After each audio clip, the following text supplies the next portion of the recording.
नमस्कार प्रेक्षकांनो, मुरांबा मालिकेच्या आजच्या भागामध्ये मी आपलं मनपूर्वक स्वागत करतो. त्यामध्ये आता अक्षयने खाल्लेला उष्टा पराठा रमा ही किचनमध्ये येऊन खाऊ लागते आणि रमाने अक्षयचा आता तो उष्टा पराठा खाताच पाठीमागून आता पाणी घेण्यासाठी अक्षय तिथे आलेला असतो आणि रमाला पाणी मागतो. तर रमा लगेच तिचे पराठा खात असलेले तोंड बंद करते आणि पटकन अक्षयच्या हातातून पाण्याचा ग्लास घेऊन पाणी आणायला जाते. तर त्याच वेळेस आता त्या पराठ्याच्या डिशमध्ये अक्षयचे लक्ष जाते आणि ती डिश मोकळी असते. तेव्हा आता रमाने आपला उष्टा पराठा खाल्ला हे अक्षयला आठवतं. तेव्हा आता रमा ही अक्षयला पाणी देते. तर रमाकडे बघत लगेच रमा ही तोंडाला हात लावते. तर अक्षय रमाकडे बघत म्हणतो की भूक लागली का तुला? नीट एका जागेवर बसून खा मग. आणि अक्षय तेथून निघून जातो. इकडे आता अक्षय हा बेडरूममध्ये येतो आणि रमा सोबतच्या मागच्या आठवणी आता अक्षयच्या डोळ्यासमोर येऊ लागतात. आपण आता रेवाने मिक्स केलेल्या औषधाची कॉफी रमा पित असताना आपण कसे पळत आलो आणि ती कॉफी रमाच्या हातातून कशी फेकून दिली हे अक्षयला आठवतं. आणि त्यानंतर आता रमा ही आपल्या आणि रेवाच्यामध्ये कशी आली आणि रेवा आपल्यासोबत प्रेम करण्यासाठी आपला किस घेऊ लागताच मध्ये रमा येऊन कसे आपल्याला अडवले हे सगळं आता अक्षयला आठवतं. आणि ते आठवून आपण ज्यावेळेस पाणी आणायला आलो त्यावेळेस रमा ही आपला उष्टा पराठा कशी खात होती हे अक्षयला आता आठवतं. पटकन आता अक्षय त्याचा मोबाईल घेऊन फोन करतो आणि म्हणतो की मला आत्ताच्या आत्ता भेट. आणि आता अस्मितला फोन करताच अस्मित हा अक्षयला भेटण्यासाठी एका हॉटेलमध्ये येतो. तेव्हा आता अक्षय म्हणतो की अस्मित मला एक सांग, माझी स्मृती गेली नाही हे रमाला कळलंय का? ते ऐकताच अस्मितला मोठा धक्का बसतो. तर अस्मित नाटक करत म्हणतो की ऐक मला खूप भूक लागली, आपण काही खाऊयात का? अक्षय म्हणतो की मला जोपर्यंत सांगत नाही ना तोपर्यंत काहीच खायला मिळणार नाहीये. अस्मित म्हणतो की असा प्रश्न तुम्हाला विचारू शकत नाही, तू असा प्रश्न विचारला ना की मग रमा माझ्यावर चिडते. अक्षय आता रागावून म्हणतो की गुपचूप माझ्या प्रश्नाचं उत्तर दे. तेव्हा आता अस्मित म्हणतो की अक्षय तुम्हाला असं विचारू नको, मी सगळं बोलून टाकेन आणि मग रमा माझ्यावर चिडेन. तेव्हा आता पटकन अस्मित त्याची छत्री उघडतो आणि म्हणतो की वहिनीने हे नाटक केलं, तू चिडू नये आणि तू वहिनीला विश्वासात घेतलं नाही ना म्हणून वहिनीसुद्धा हे नाटक करतायत. तेव्हा ते ऐकून आता अक्षयला मोठा धक्का बसलेला असतो. आणि आता ती ऐकताच अक्षय हा अस्मितच्या पाठीमागे येतो. तर छत्री वर करत अस्मित म्हणतो गेला वाटतं. पाठीमागून आता अस्मितला धरत अक्षय म्हणतो की मला हे सांग, माझी स्मृती गेलेली नाहीये हे रमाला अगोदरच माहीत होतं तर? तर अस्मित म्हणतो हो. अक्षय म्हणतो की म्हणजे असं नाटक चाललंय तिचं, तर आता डन डाना डन, बघ मी काय करतो ते. तेव्हा आता अक्षयच्या डोळ्यासमोर येतं रमाने सांगितलेलं असतं की मी ठरवलंय आता आनंदाने जगायचं आणि राहायचंय. हा विचार तुम्हाला कसा वाटला भाऊजी? अक्षय म्हणतो की भाऊजी काय भाऊजी? तेव्हा आता रमा आपल्याला चिडून कसे भाऊजी म्हणत होती हे देखील आता अक्षयला आठवते. आणि आता अक्षय म्हणतो की असं का, म्हणजे रमा नट्टापट्टा करून मला भाऊजी म्हणायची ते सगळं माझ्यासाठीच होतं तर? आणि अक्षय खुश झालेला असतो. तर तेवढ्यात पाठीमागून हसत अस्मित तिथे येतो आणि म्हणतो की आता म्हणजे नाटक संपलं ना? तर अक्षय म्हणतो की संपलं अजिबात नाही, आता अजून काही दिवस हे नाटक असंच चालू ठेवायचं. तेव्हा आता अस्मित म्हणतो की पुन्हा माझंच मरण? तर अक्षय म्हणतो हो. आणि आता अस्मितला मोठा धक्का बसलेला असतो. तर आता अस्मित समोर खुर्ची टाकून बसत अक्षय म्हणतो की कसं वाटलं नाटक करायला? अवघड आहे ना हे? तर आता अस्मित म्हणतो की अरे अक्षय मला याच्यातून बाहेर काढ रे आणि याच्यातून नाटकातून याचा पर्दाफाश करून मला सोडव रे बाबा एकदाचं. अक्षय म्हणतो की मी तुला बाहेर काढील, पण मी तुला शपथ देऊन सांगतो की तिला कळता कामा नाही की हे सगळं मला कळालंय म्हणून. कळलं का तुला अस्मित? आणि आता अक्षयला आनंद झालेला असतो. तर आता ताबडतोब वेटर हा गुलाबजामूची डिश घेऊन येतो आणि आता प्रेमाने अक्षय अस्मितला गुलाबजाम खायला देतो. ताबडतोब अक्षय आता सीमाकडे येत म्हणतो की आई मला कळलं तिचं माझ्यावर प्रेम आहे. तर हसतच सीमा म्हणते रेवाचं ना? तर हात पकडत अक्षय म्हणतो की काय ग आई? अस्मित म्हणतो की अगं मी रमाबद्दल बोलतोय, रमाचं माझ्यावर प्रेम आहे. त्या रमाचं अस्मितवर काही प्रेम वगैरे नाहीये, नाटक करते ती नाटक, आणि हे सगळं नाटक मला त्रास देण्यासाठी चाललंय. सीमा म्हणते की तुला हे सगळं कळलं? तर अक्षय म्हणतो हो कळलं. सीमा म्हणते कुणी सांगितलं तुला? तर अक्षय म्हणतो अस्मितने. अगं अस्मित माझा प्यादा आहे ना. अक्षय म्हणतो की मी त्याला बोलावलं हॉटेलमध्ये, त्याला चांगला जाब विचारला, रागावलो आणि तो घाबरला आणि त्यांनी सगळं पोपटासारखं मला फडाफडा सांगितलं. अक्षय म्हणतो की मी त्याला विचारलं, "अरे खरं काय ते मला सांग, तिच्या तालावर का नाचतो?" तेव्हा मला म्हणाला, "अरे अक्षय सॉरी सॉरी" आणि मग सगळं तोंडातून बोलून टाकलं.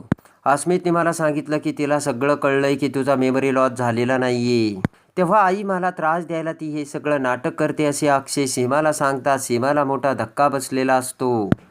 तर आता सीमा म्हणते की तुला सगळं कळलं, बरं झालं बाबा मी एकदा याच्यातून सुटले. तर अक्षय म्हणतो की म्हणजे आई तुला हे सगळं माहीत होतं का? सीमा म्हणते की नाही रे, मला कसं कळणार? तर अक्षय म्हणतो की मग असे का म्हणाले मी सुटले? सीमा म्हणते की हो मला सगळं माहीत होते आणि मी कितीतरी वेळा तुला सांगायचा प्रयत्नही केला होता. पण तरी देखील अरे तू वेड्यासारखा वागत होता, पण आता तुला सगळं कळलंय ना. तेव्हा आता सीमा म्हणते की आता बस झालं, आता बंद कर हे नाटक. तर अक्षय म्हणतो की असं नाही बंद करणार, अजून काही दिवस मी हे नाटक असंच चालू ठेवणार.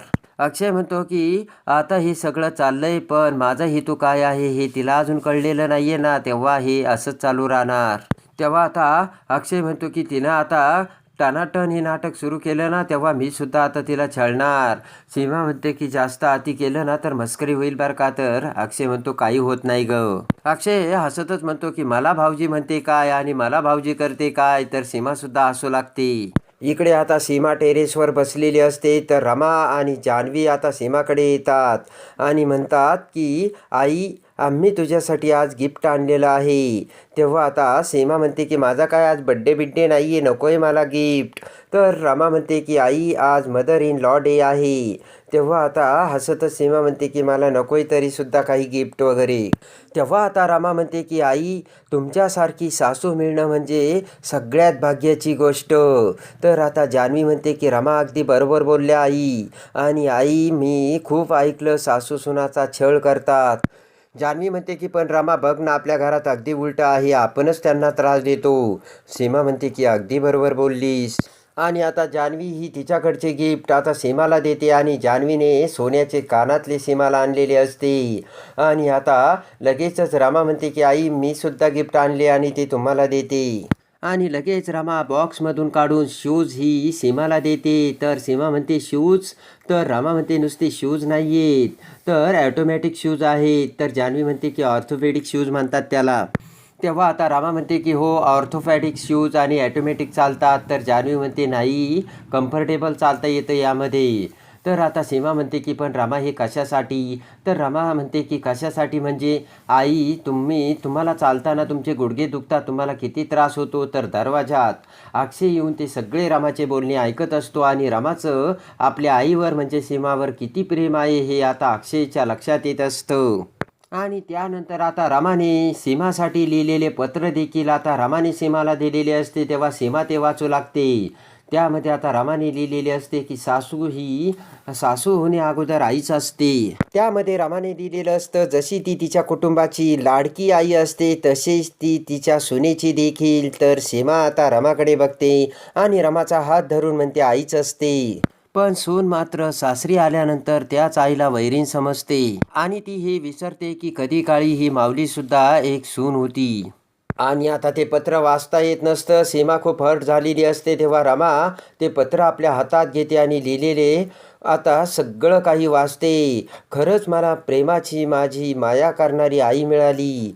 आई काय, आईपेक्षा जास्त माया मिळाली मला माझ्या सासूकडून आणि तीच माझी खरी आई झाली. तेव्हा ते ऐकताच सीमाला खूप आनंद झालेला असतो. आणि शेवटी रमा लिहिते की मला प्रत्येक जन्मी तुम्हीच सासू हव्यात, बाकी कुणीच नको. तर सीमाच्या डोळ्यात पाणी आलेलं असतं आणि रमाचे ते सीमावरचे प्रेम बघून अक्षयला सुद्धा खूप आता आनंद झालेला असतो. आणि आता तेवढ्यात मोबाईल बघत बघत आई आजी बाहेर येते. तर अक्षय आई आजीला बघून पटकन आता बाजूला होऊन लपून बसतो.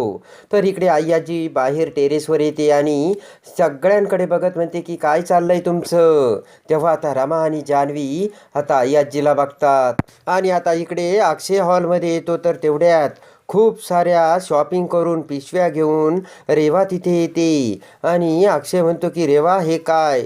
तर लगेचच रेवा म्हणते की अरे मॉलमध्ये गेली होती, खूप डिझाईन आलीत, हे घेऊ का ते घेऊ असे मला झालं होतं, सगळंच घेतलं मी आणि घेऊन आली. अक्षय म्हणतो मस्त केलं, वा वा, हे घे ते घे, सगळंच आणलं, बरं केलं रेवा. हसतच रेवा म्हणते की कळलं पाहिजे ना, शॉपिंग कुणी केली, रेवाने केली. तर अक्षय म्हणतो अगदी बरोबर. अक्षय म्हणतो की आणि सगळ्यांना कळलंसुद्धा पाहिजे की पैसा दिला या भावानं.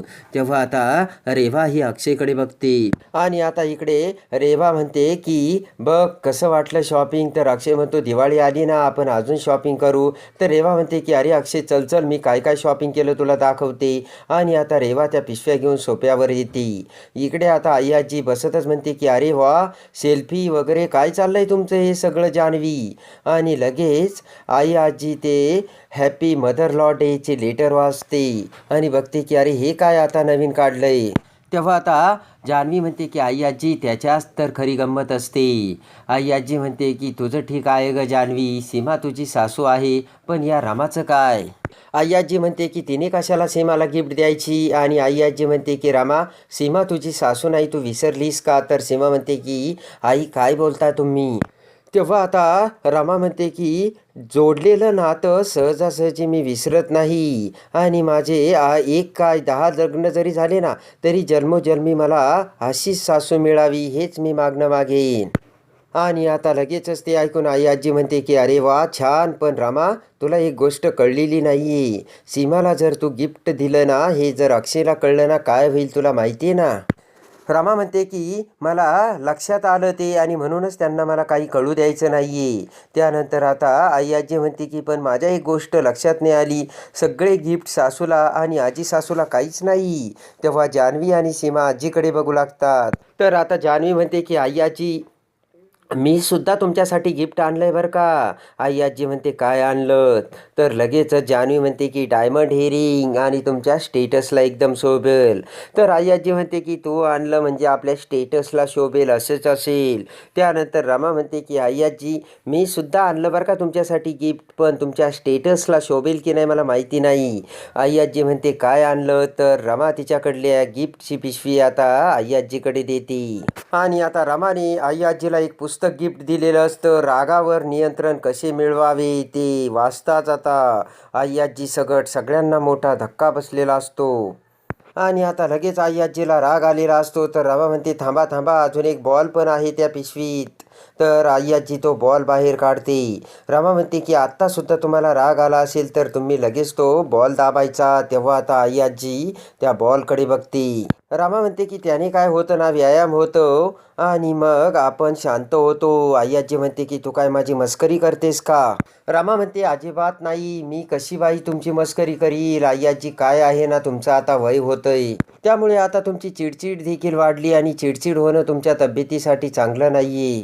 रमा म्हणते त्याचं काय आहे, इतक्या वर्ष मी या घरात होते, मी हे सगळं सहन केलं, मला चालत होतं. रमा म्हणते की पण आता तुमची नात सून रेवा या घरात येते ना, तेव्हा ती काय वागेल, कशी वागेल, आणि त्यांनी तुमची किती चिडचिड होईल हे मला सांगता येत नाही. ती काय बोलेल, कसे बोलेल, याचा काही ताळमेळ लागायचा नाही. रमा म्हणते की आणि ती कशी वागली ना, मग त्याचा तुम्हाला त्रास होणार, तेव्हा जाता जाता तुम्हाला त्रास होऊ नये म्हणून त्याची सुद्धा सोय करून मी आले. ते ऐकताच आई आजीला मोठा धक्का बसलेला असतो.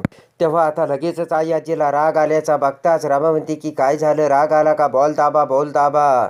आणि लगेचच रमा म्हणते की काय आहे ना, आपल्याला राग आला की आपण चुकीच्या गोष्टी करतो आणि चुकीच्या गोष्टी बोलतो, आणि ते होऊ नये म्हणून हे गिफ्ट दिल्याचे रमा आई आजीला सांगते. इकडे आता रमा ही रेवा आणि अक्षय बसलेले असताना तिथे येते. तर आता लगेचच रेवा रामाला म्हणते की रामा, आपलं जरी लग्न एका मंडपात होणार असलं तरी तुझं लग्न एका कोपऱ्यात होणार आहे. तेव्हा आता रामा म्हणते की तुम्हीच म्हणाला होतात ना की आपलं लग्न एका मांडवात होणार आहे म्हणून. आणि आता लगेचच पुढे येत अक्षय म्हणतो की काय चाललंय. तर रमा म्हणते की अगदी मांडवाच्या मधोमध तुमच्यासमोर माझं देखील लग्न लावायचंय. तर आता रेवा म्हणते काय चाललंय हिचं. तर अक्षय म्हणतो जाऊ दे, थोड्या दिवसाचा तर प्रश्न आहे, एकदा का लग्न झालं मग जाईल ती तिकडे. तर आता रेवा देखील आता तिला अक्षयचं म्हणणं पटलेलं असतं. त्यानंतर आता इकडे रमा अस्मितकडे येते आणि अस्मितला म्हणते की त्यांनी मला बोलायला हवं ना की मी त्यांची बायको आहे. तर अस्मित म्हणतो की अक्षय बोलेल असं. तर रमा म्हणते की नाही बोलणार कसे, त्यांना मी बोलायलाच लावेल. आणि रमा जाऊ लागते. तर रस्त्याने रमा जात असताना पाठीमागून एक टेम्पो येतो. तेव्हा आता टेम्पो रमाच्या अंगावर येऊ लागताच मोठ्याने अस्मित रमा असे ओरडतो. आणि आता रमा पाठीमागे बघते. तर आता टेम्पो हा रमाच्या अंगावर आलेला असतो. तर आता रमा त्या टेम्पोच्या ॲक्सिडेंटमध्ये वाचून अक्षय आता कसा त्याच्या प्रेमाचा इजहार रमासमोर करतो. आणि रमाने आता तो अपघाताचा एक वेगळा मुद्दामहून डाव खेळलेला असतो आणि अक्षयचे प्रेम समोर आणलेले असते. तर आता पडलेल्या रमासमोर अक्षय त्याच्या प्रेमाची कशी कबुली देतो हे बघण्यासाठी आणि रमा अक्षय कसे एकत्र येतात यासाठी आपल्या चॅनलला लाईक करा, सबस्क्राईब करा.